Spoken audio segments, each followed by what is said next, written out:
वागर्धाविव सम्पृक्तौ वागर्था प्रतिपत्तये जगता पितरौ वन्दे पार्वती परमेश्वरौ। आइए, श्रावण का पवित्र मास चल रहा है। यत्र तत्र सर्वत्र शिवोपासना हो रही है और ये शिवोपासना का अति उत्तम समय है।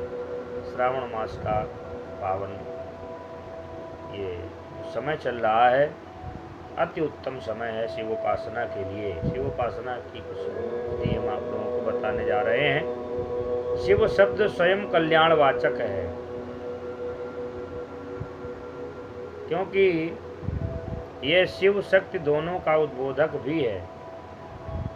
शक्ति के बिना शिव भी शव हो जाता है। भवानी शंकरो वंदे श्रद्धा विश्वास रूपिणों। भगवान शंकर हैं विश्वास के प्रतीक और माता पार्वती हैं श्रद्धा के प्रतीक।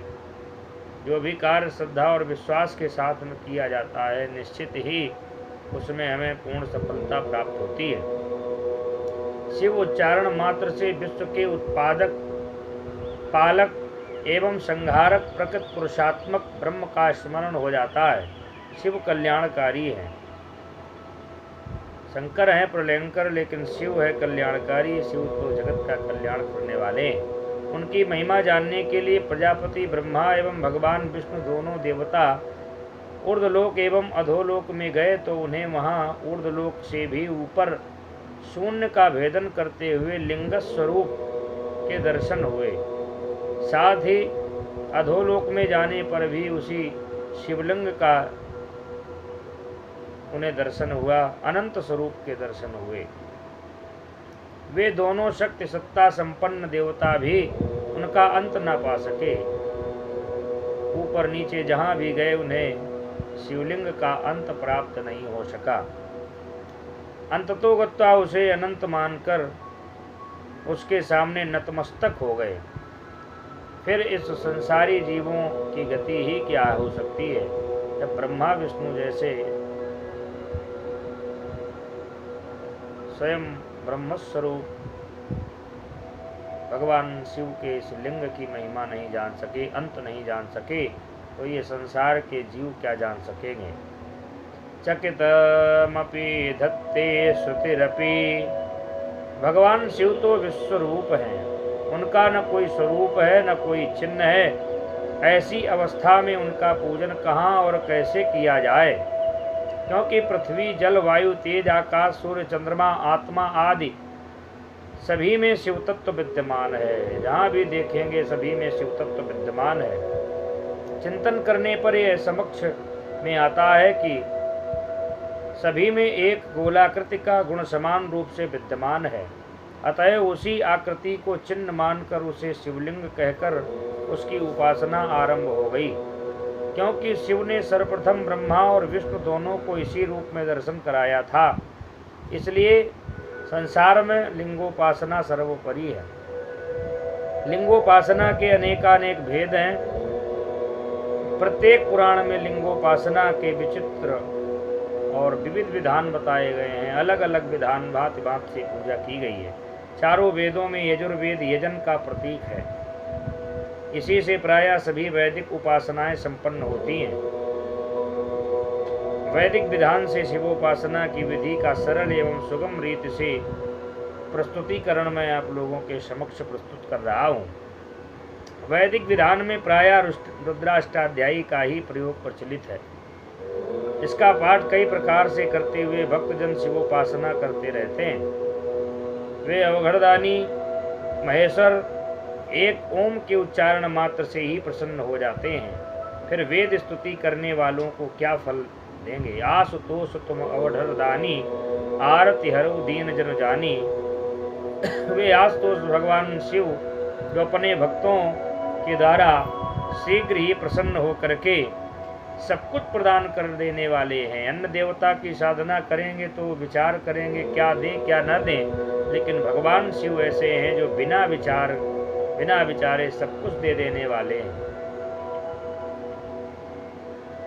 वेद स्तुति करने वालों की तो बात ही क्या है, केवल ओम का उच्चारण कर दिया जाए तो भी भगवान भोलेनाथ प्रसन्न हो जाते हैं। भक्तों के लिए भोले हैं और दुष्टों के लिए भाले हैं, इसलिए भक्त बनकर के भगवान भोलेनाथ की हम सभी को साधना करनी चाहिए।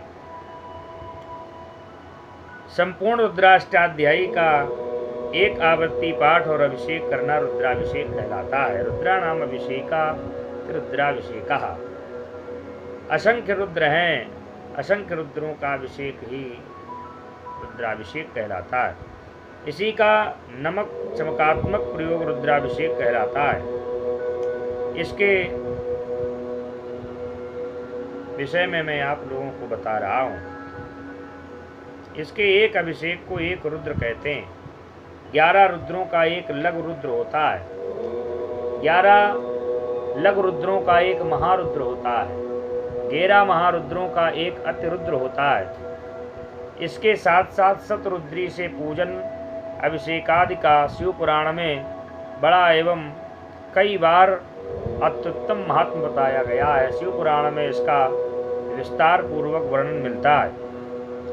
इसमें भी मंत्रों का प्रयोग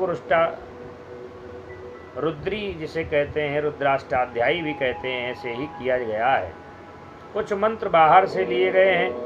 शतरुद्री संबंधी वाक्य इस प्रकार मिलते हैं। कष्ट कष्ट नील सूक्तम चा पुनरखोडसमेव चा एकते द्वे नमस्ते द्वे नतं विदो द्वयमेव चा मेरुदुष्टमेति चत्वारि वयच्चाष्टमेव चा वयग्वं चाष्टमेव चा शतरुद्रे समाख्याता सर्वपातकनाशिनी।